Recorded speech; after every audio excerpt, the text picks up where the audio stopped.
नमस्कार दोस्तों, आप सभी देख रहे हैं जीके आईटीआई मंत्र यूट्यूब चैनल। और आज हम पांचवा पार्ट लेकर उपस्थित हुए हैं नॉन टेक के क्वेश्चंस का, जो डीआरडीओ, यूपीपीसीएल टीजी2, यूपी आर्मिनल टीजी2, डीएमआरसी और सभी प्रतियोगी परीक्षाओं के लिए महत्वपूर्ण रहने वाला है। इससे पहले हमने 4 ऐसे वीडियोज बनाए हैं जिसमें आपको मेरी तरफ से बहुत बेटर और बहुत ज़्यादा इम्पोर्टेंट क्वेश्चंस प्रोवाइड करवाए हैं। हम आपको केवल क्वेश्चन का आंसर ही नहीं बताते, चारों ऑप्शन को एक्सप्लेन करते हैं, जिससे आपके 4 नए क्वेश्चन तैयार हो जाते हैं। तो चैनल को सब्सक्राइब कर लीजिए। यदि आप पहली बार आए हैं तो आपके लिए एक इम्पोर्टेंट नोटिस है, हमारे चैनल की प्लेलिस्ट में विजिट कीजिए। वहां आपको ये प्लेलिस्ट दिखाई देगी डीआरडीओ एंड यूपीपीसीएल टीजी2 की, जिसमें हमने 25 प्लस वीडियोज अब प्रोवाइड करवाए हैं, जो आप सभी के लिए बहुत ज़्यादा इम्पोर्टेंट रहेंगे। यदि आप पहली बार आए हैं तो इससे पहले 4 जो पार्ट अपलोड हुए हैं उनको भी जरूर देखिए। ये 5वां पार्ट है, इसमें भी कुछ नया करेंगे। चलिए शुरू करते हैं। आई होप आप सभी को कुछ नया सीखने को जरूर मिलेगा। चलिए, पहला जो आपके पास क्वेश्चन है, निम्नलिखित में से कौन से नृत्य शैली पंजाब राज्य से संबंधित है? तो एक क्वेश्चन आपको इस प्रकार का देखने को मिल सकता है, नृत्य शैली से रिलेटेड पंजाब राज्य से। तो सभी को याद होगा, कोई भी ऐसा नहीं है जिसको इस प्रश्न का आंसर नहीं आता है।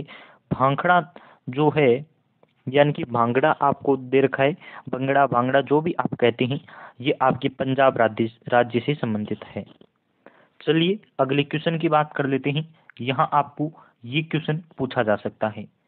आगे जो इम्पोर्टेंट क्वेश्चन है उसमें कहा गया है,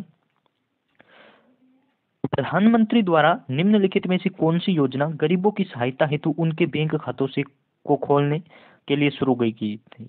तो जन धन योजना आप सभी को पता है, ये शुरू की गई थी। सभी गरीबों के खाते खोले गए थे, बैंक अकाउंट। और जीरो, इनमें आपको पता है जीरो बैलेंस अकाउंट भी इन्हें कहा जाता है। किसी को बताने की आवश्यकता नहीं है। इसका ऑप्शन नंबर ए दे रखा है। ये दोनों क्वेश्चन पुराने पेपर्स में पूछे गए हैं, वहीं से उठाए हैं। आगे जो आपको क्वेश्चन दे रखा है उसमें कहा है कि निम्नलिखित संख्या श्रृंखला के प्रश्न चिन्ह को विकल्पों की कौन सी संख्या प्रतिस्थापित कर सकती है? या फिर आपको पूछा है क्वेश्चन मार्क की जगह कौन सी संख्या आएगी? तो इजीली हम इसका आंसर कर सकते हैं। कैसे करेंगे चलिए बताते हैं। ये क्वेश्चन रीजनिंग का है, और इस प्रकार के क्वेश्चन जब भी आते हैं तो सबसे पहले आपको इसका कॉन्सेप्ट समझना होता है। पहले अपनी संख्या लिखिए, 3 4 8 9 18 क्वेश्चन मार्क 38। तो 3 से 4 हो गया, यानी कि 1 प्लस हुआ है। फिर 4 का 2 गुना हो गया है, फिर 1 प्लस हुआ है, फिर 2 गुना हो गया है, फिर 1 प्लस हुआ है, फिर 2 गुना हुआ है। तो हम क्या करेंगे, आप सभी को समझ आ गया होगा। क्वेश्चन मार्क की जगह हमें निकालना है, तो क्या करेंगे, 3 प्लस 1 हुआ 4, 4 का दुगुना 8। यहाँ तक समझ आ गया। 8 में फिर 1 जोड़ दिया तो 9 हो गया, 9 का दुगुना किया 18, तो हम 18 में 1 ऐड करेंगे, 19 आएगा, 19 को दुगुना करते हैं तो 38 आता है। आई होप यहाँ तक आप सभी को समझ आ गया होगा किस प्रकार से इस प्रकार के क्वेश्चन सॉल्व करेंगे। आप सभी को अब कोई भी डाउट नहीं है, आप कर सकते हैं। चलिए नेक्स्ट आपके पास क्वेश्चन दे रखा है। क्वेश्चन है, धार्मिक कार्यों के प्रबंधन की स्वतंत्रता भारतीय संविधान के किस अनुच्छेद में अंतर्गृहित है? तो ये आपको याद कर लेना है। धार्मिक कार्य जितने भी है, आप जिस धर्म को मानते हैं, धार्मिक कार्य करने की आपको पूरी छूट है, पूरी स्वतंत्रता है। तो ये अनुच्छेद 26 कहता है। अब हम अनुच्छेद 21 के अंतर्गत हमने पढ़ा था, शिक्षा के अधिकार से रिलेटेड माना गया है। और अनुच्छेद 17 है, वह छुआछूत का अंत है। तो ये छुआछूत वाला ज्यादा इंपॉर्टेंट है, क्योंकि ये पूछा गया है। तो छुआछूत का अंत, 3 अनुच्छेद आपके तैयार हो गई।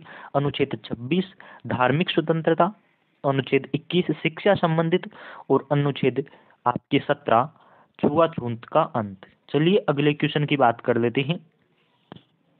उस विकल्प को चुने जो तीसरे शब्द से उसी प्रकार है जिस प्रकार दूसरा शब्द पहले शब्द से संबंधित है। तो आपको दे रखा है कालीन, फर्श, पर्दा। तो आप क्या करेंगे, देखिए कालीन कहाँ बिछाई जाती है, तो आप कहेंगे फर्श पर।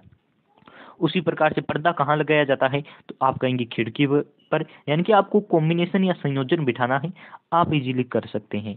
आई होप इस प्रकार के क्वेश्चन आएंगे तो आप गलत नहीं करेंगे। ये क्वेश्चन आपके सामने दे रखा है, प्राथमिक घाटे को कैसे मापा जाता है। तो ये क्वेश्चन है इकोनॉमिक्स का यानी कि अर्थशास्त्र से, और ऐसे क्वेश्चन जनरल अवेयरनेस की कैटेगरी में आपको देखने को मिलेंगी। DRDO, यूपीपीसीएल, TG2 दोनों में इस प्रकार के क्वेश्चन आ सकते हैं।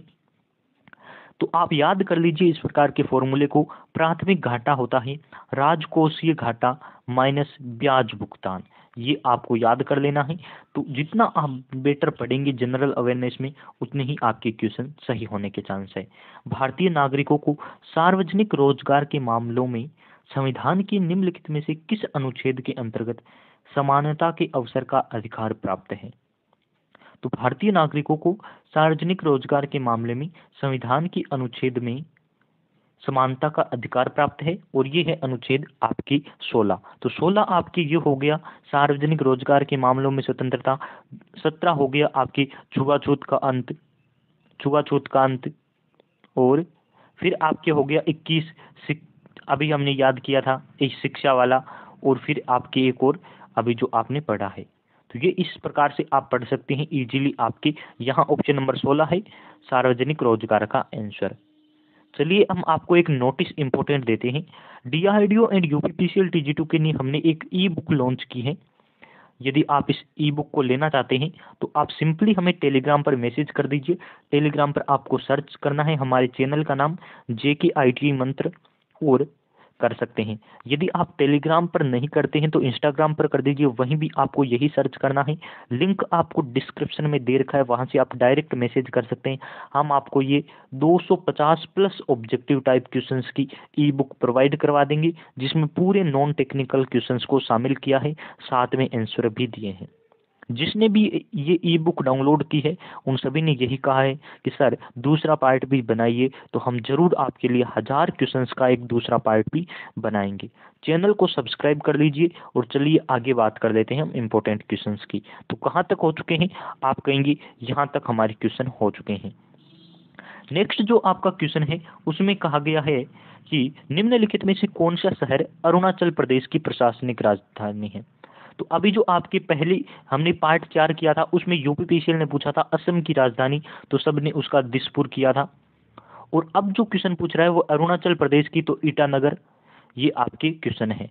ये दोनों ही यूपीपीसीएल TG2 2021 में पूछे गए पेपर है। तो याद कर लीजिए अरुणाचल प्रदेश, ईटानगर, और सभी को याद होंगे ये इजी क्वेश्चन होते हैं। नवरात्रि का त्योहार किस हिंदू देवी के सम्मान में मनाया जाता है। तो आप सभी को पता है देवी दुर्गा को सम्मान के लिए हम नवरात्रि त्योहार मनाते हैं। वर्ष में 2 बार आते हैं नवरात्रि, सबको याद होगा। आगे जो इंपॉर्टेंट क्वेश्चन है वो वन लाइनर क्वेश्चन है, यानी कि उनके क्वेश्चन और आंसर दे रखे हैं, ऑप्शन नहीं है। तो यहाँ आपको एक्सप्लेन करने की आवश्यकता नहीं है। गोवा राज्य का गठन कब हुआ। 30 मई 1987 को गोवा राज्य का गठन हुआ। यदि आपको पूछे कि पुर्तगाली सबसे पहले कहाँ आई, तो पुर्तगाली सबसे पहले गोवा में आए थे, और सबसे लास्ट में आपके पुर्तगाली गए भी गोवा से थे। सबसे जो लास्ट में यानी कि सबसे अंत में जो आज़ाद हुआ था वो गोवा राज्य था, आपको याद कर लेना है। और अगला जो क्वेश्चन है, चकमा व हलमात किस राज्य की जनजातियां हैं। तो त्रिपुरा राज्य की जनजातियां हैं। छत्तीसगढ़ राज्य 1 नवंबर 2000 को बना था, छत्तीसगढ़ राज्य, ये आप सभी को याद हो गया होगा। और झारखंड एक ऐसा राज्य और है, वो भी 2000 में बना था, यानी कि सन 2000 में उसका भी गठन हुआ था। जनसंख्या की दृष्टि से भारत का विश्व में कौन सा स्थान है। तो जनसंख्या की दृष्टि से भारत दूसरे नंबर पर है, वहीं क्षेत्रफल की दृष्टि से भारत 7वें नंबर पर है। ये आपको याद कर लेना है, 7th नंबर है भारत का क्षेत्रफल की दृष्टि से। यही थे आज के इंपॉर्टेंट क्वेश्चंस। यदि आपको वीडियो पसंद आई है तो लाइक जरूर कर दीजिए। चैनल पर पहली बार आए हैं तो इसे सब्सक्राइब कर लीजिए, और टेलीग्राम पर जरूर मैसेज कीजिए, हम आपको ये ई बुक प्रोवाइड करवा देंगे। यदि आपने ये पार्ट पहली बार देखा है तो इसके प्रीवियस 4 पार्ट्स भी जरूर देखिए, प्लेलिस्ट आपको मिल जाएगी यूट्यूब पर। बहुत बहुत धन्यवाद आप सभी का।